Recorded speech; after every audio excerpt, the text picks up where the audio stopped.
नमस्कार, आप देख रहे हैं जनता टीवी और मैं हूं आपके साथ मनीषा सिंह। बुलेटिन की शुरुआत करेंगे बड़ी खबर के साथ। बड़ी खबर, बड़ी जानकारी आ रही है इस वक्त सामने। इस वक्त का बड़ा अपडेट आपको बताने जा रहे हैं शिमला से, जहां हिमाचल सचिवालय के बाहर CITU का धरना प्रदर्शन चल रहा है। किसानों और मजदूरों का हल्ला बोल देखने को मिल रहा है। आपको बता दें कि 3 दिन तक किसानों का यहां पर महाधरना चलेगा और केंद्र सरकार के खिलाफ 3 दिन का ये प्रदर्शन किया जा रहा है। किसान लगातार कर्ज माफी की मांग को लेकर ये प्रदर्शन कर रहे हैं और विधायक राकेश सिंघा ने तंज भी कसा है। केंद्र के खिलाफ बड़े आंदोलन की तैयारी चल रही है और किसान और मजदूर लगातार कर्ज माफी की मांग कर रहे हैं। मनरेगा में न्यूनतम दिहाड़ी 375 रुपए की मांग और इन्हीं मांगों को लेकर ये धरना प्रदर्शन 3 दिन तक चलता हुआ नजर आएगा और केंद्र सरकार के खिलाफ 3 दिन तक ये हल्ला बोल देखने को मिल सकता है। किसान लगातार कर्ज माफी की मांग को लेकर धरने पर बैठे हुए हैं। 3 दिन ये प्रदर्शन जो है वो और भी ज्यादा उग्र होता हुआ नजर आने वाला है और केंद्र के खिलाफ बड़े आंदोलन की तैयारी भी कर रहे हैं ये किसान।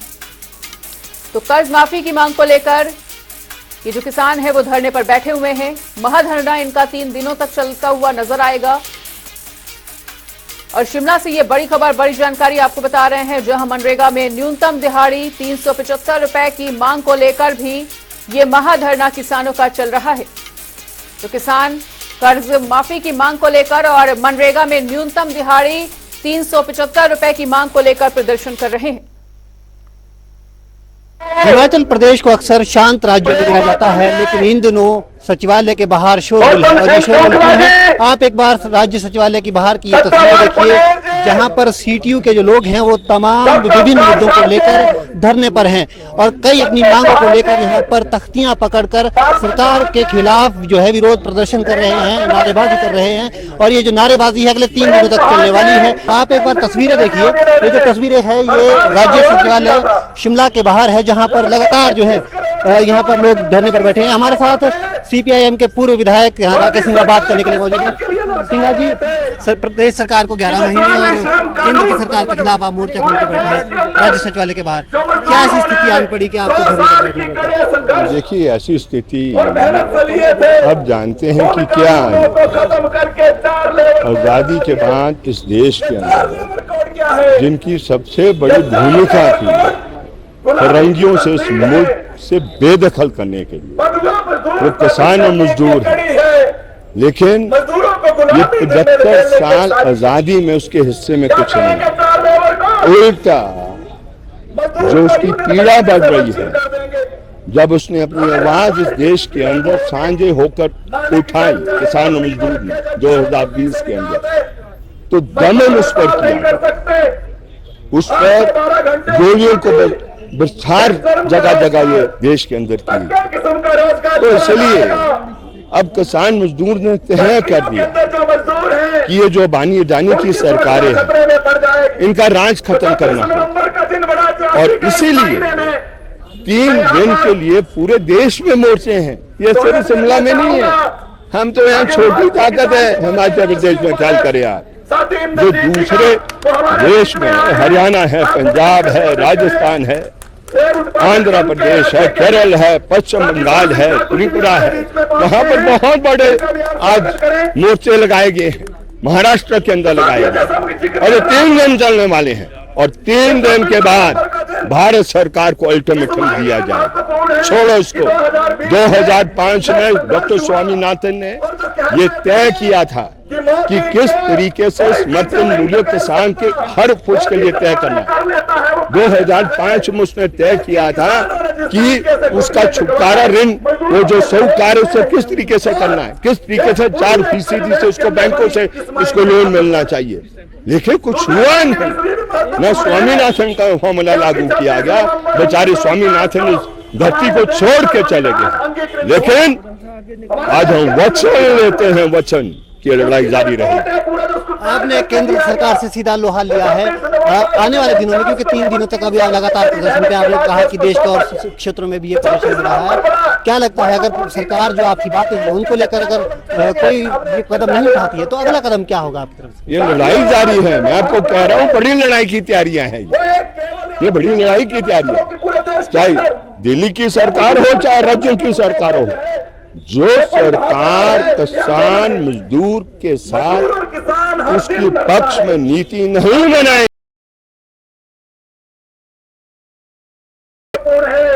तो इसलिए ये सिर्फ दिल्ली की सरकार का प्रश्न नहीं है।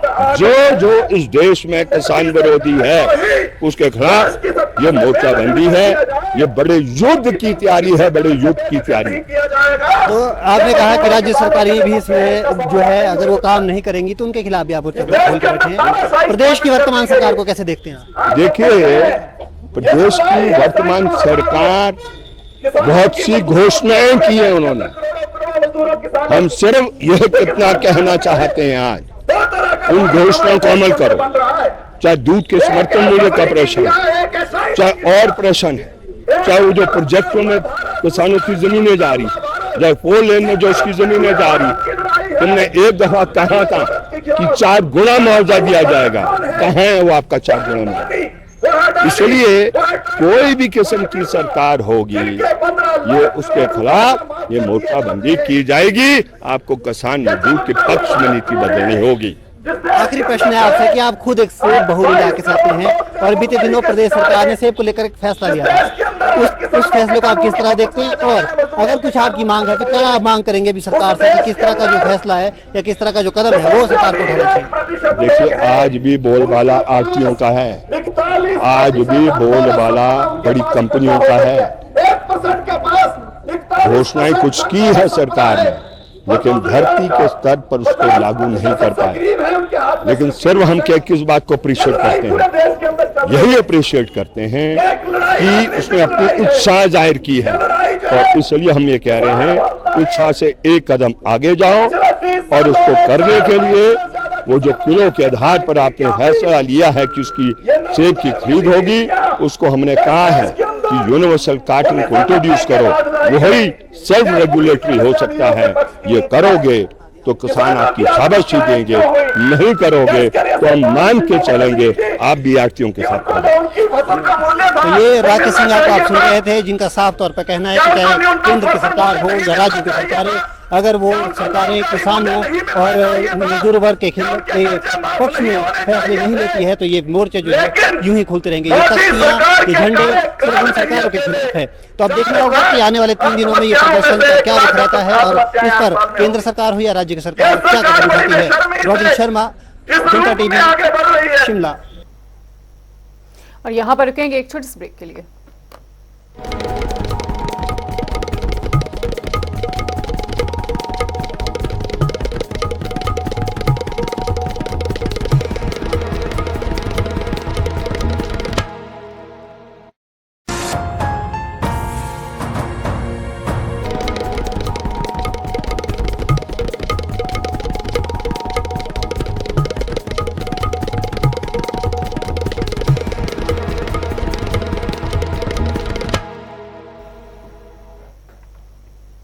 ब्रेक के बाद स्वागत है। रुक करेंगे अगली खबर का। इन दिनों हिमाचल प्रदेश में सियासी घमासान मचा हुआ है और इसके पीछे की वजह है हिमाचल प्रदेश सरकार का वो फैसला जिसके तहत नगर निगम के अंदर महापौर और उप महापौर के चुनाव में विधायकों को चुनाव का अधिकार दिया गया है।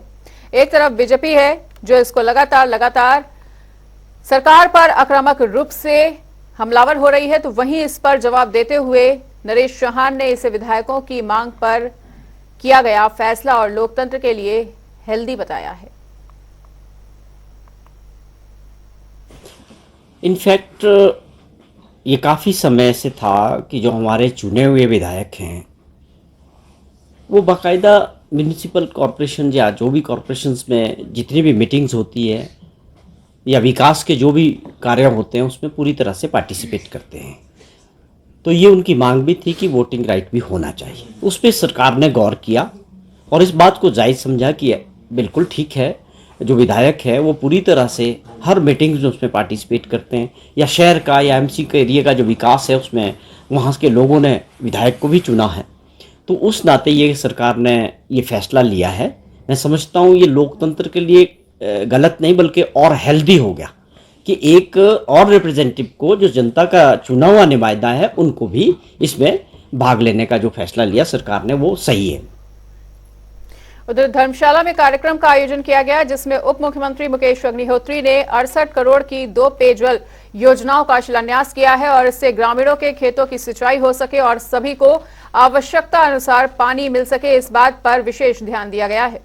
शिलान्यास के बाद मुकेश अग्निहोत्री ने कहा कि जल मिशन का अधूरा कार्य 2024 तक पूरा कर लिया जाएगा। वहीं कांगड़ा हिमाचल प्रदेश का अहम जिला है, यहां पर भी जल एवं सिंचाई क्षेत्र को बढ़ावा देने के लिए निर्णायक प्रयास हो रहे हैं और इसके लिए सरकार वहां पर 1027 करोड़ रुपए खर्च कर रही है।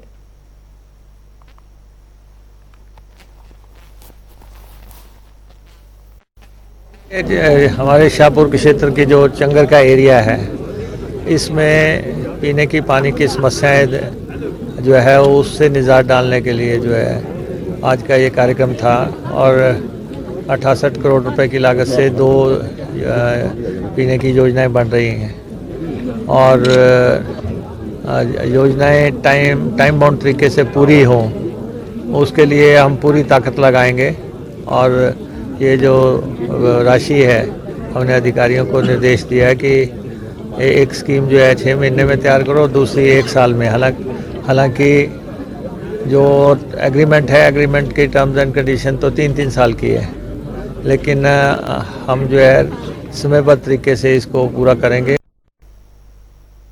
उधर हिमाचल हाई कोर्ट में शुक्रवार को होटल वाइल्ड फ्लावर हॉल के मामले में सुनवाई हुई जिसमें ओबराय ग्रुप की ओर से अदालत में 17 नवंबर के आदेशों को लेकर रिव्यू पिटीशन दायर की गई है। इसको लेकर सरकार 8 दिसंबर तक जवाब देगी और उसके जवाब में ओबराय ग्रुप 15 दिसंबर तक कोर्ट में जवाब दायर करेगा। वहीं 15 दिसंबर को मामले को लेकर कोर्ट में आगामी सुनवाई की जाएगी। अभी ये मामला जो है अदालत में विचाराधीन है, सब जुडिस मैटर है, क्योंकि शुक्रवार को जो पिछले 17 तारीख को फैसला आया था माननीय उच्च न्यायालय का, जो पिछले 2002 से मामला लंबित था, 2 दशकों से लंबित था, उसका फैसला जो है हिमाचल प्रदेश सरकार के हक में आया था।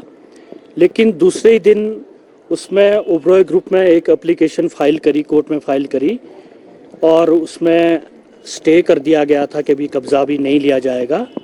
तो उसके बाद जो आज की तिथि तय की गई थी, आज इसमें सुनवाई हुई और HPTDC की तरफ से जो टूरिज्म कॉरपोरेशन है हिमाचल प्रदेश का, उसमें वरिष्ठ अधिवक्ता ध्रुव मेहता सुप्रीम कोर्ट में जो वकालत करते हैं, वो वीडियो कॉन्फ्रेंस के जरिए इसमें आज उन्होंने इसमें बहस करी और अगला जो हमारा जो कंटेंशन था कि भी हमने जो लेटर जारी किया था कब्जा लेने वाला, वो उसमें हमने रिप्लाई जब उस एप्लीकेशन का दिया था वो विड्रॉ किया है। आज में जज साहब ने नोटिस इशू कर दिया अदर साइड को, the other side has accepted notice and they will file a reply by 8th of December and the matter will be listed in court 15 दिसंबर को।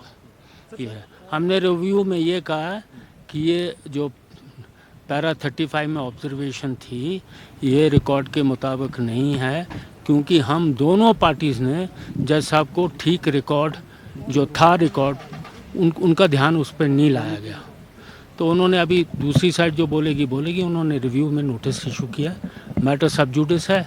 और बाकी जो दूसरा केस है उसमें सरकार ने अपने जवाब में कहा कि हमने आपका ऑर्डर गलत समझा था, हम जो कोर्ट ऑर्डर करेगी, whatever orders are passed by the court we will abide by that, हम अपने आप कभी कुछ नहीं करेंगे।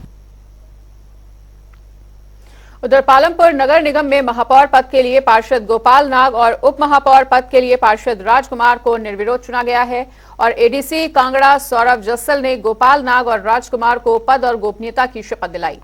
नगर निगम सभागार में गोपाल नाग और राजकुमार सर्वसम्मति से मेयर और डिप्टी मेयर चुने गए हैं और चुनाव में सभी 15 वार्डों के पार्षद भी उपस्थित रहे। एक ही अपील मैंने की कि बाबा बैजनाथ की कृपा से जिसको तिलक लगना वो लग गया, आप आपस में सहमति करो। और इतने कहने के बाद मैंने कहा आज का दिन आपके लिए छोड़ते हैं, कल फिर सुबह 10 बजे हम इकट्ठे होंगे और आपकी एक एक राय लेंगे, एक एक पार्षद। आज 10 बजे मैं फिर आया और सभी पार्षद की एक एक करके राय ली। तो जिनके पक्ष में ज़्यादा पार्षद थे उन्हें मेयर, जिसके पक्ष में ज़्यादा पार्षद थे उसे डिप्टी मेयर, सबके सामने मैंने बता दिया। मंडी में नशा मुक्ति केंद्र में उपचाराधीन युवक की मौत बेरहमी से पिटाई करने से हुई थी और इस मामले में पुलिस ने 5 लोगों को गिरफ्तार कर लिया है। इन 5 लोगों में नशा मुक्ति केंद्र का संचालक और केंद्र में कार्यरत कर्मचारी और स्वयंसेवी शामिल हैं। वहीं 4 कर्मचारियों पर युवक की बेरहमी से पिटाई कर हत्या करने का आरोप लगा है। वहीं केंद्र के संचालक को तथ्य छिपाने और पुलिस जांच को गुमराह करने के आरोप में गिरफ्तार किया गया है। हिमाचल प्रदेश बिजली बोर्ड कई समस्याओं से जूझ रहा है और बावजूद इसके बिजली बोर्ड सर्दी के मौसम से निपटने के लिए पूरी तरह से तैयार हो चुका है ताकि आम जनता को किसी भी प्रकार की परेशानियों का सामना न करना पड़े और जनता को बेहतर बिजली की सुविधा मिल सके। बिजली बोर्ड की ओर से ट्रांसफार्मर की कमी को पूरा करने के लिए सभी उपकरणों को इकट्ठा किया जा रहा है और आने वाले दिनों में पहाड़ी क्षेत्रों में बर्फबारी का दौर भी देखने को मिलेगा। ऐसे में ज्यादातर बिजली की समस्याएं उत्पन्न होती हैं और लोगों को बिजली की समस्या से जूझना पड़ता है। इसे लेकर बिजली विभाग पूरी तरह से अलर्ट मोड पर अब आ चुका है।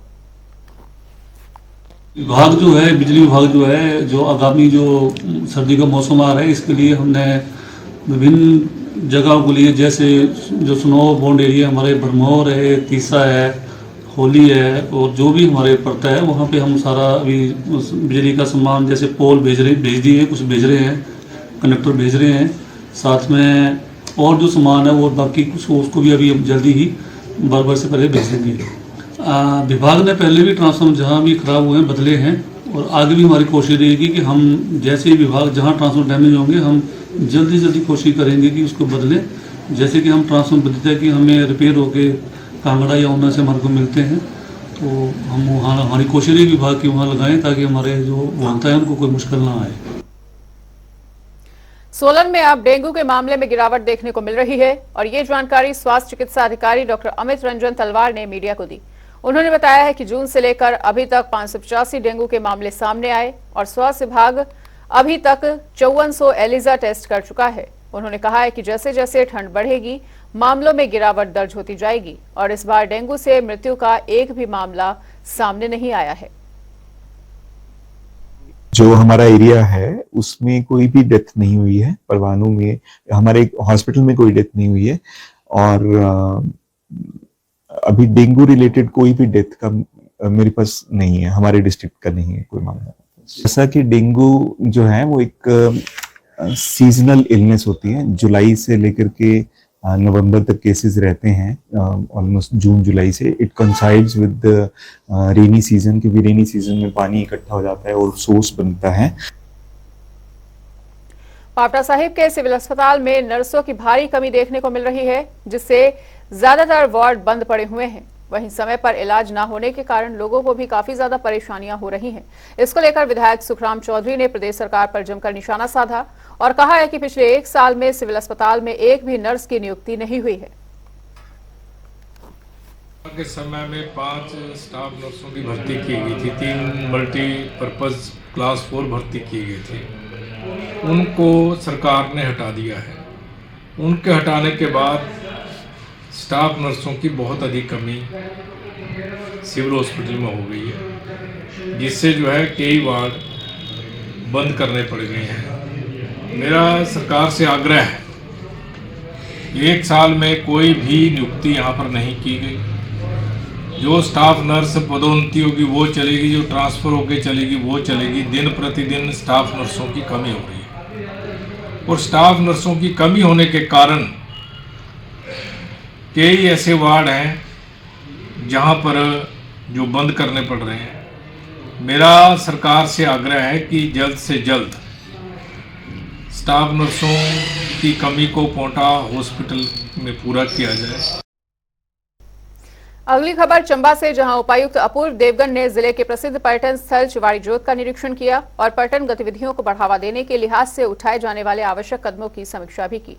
वहीं उपायुक्त ने यहां इको टूरिज्म के आधार पर विभिन्न पर्यटन आधारित गतिविधियों को विकसित करने के निर्देश दिए हैं और इस दौरान उपायुक्त के साथ वन मंडल अधिकारी कृतज्ञ कुमार, एसडीएम अरुण शर्मा, जिला पर्यटन विकास अधिकारी राजीव मिश्रा उपस्थित रहे।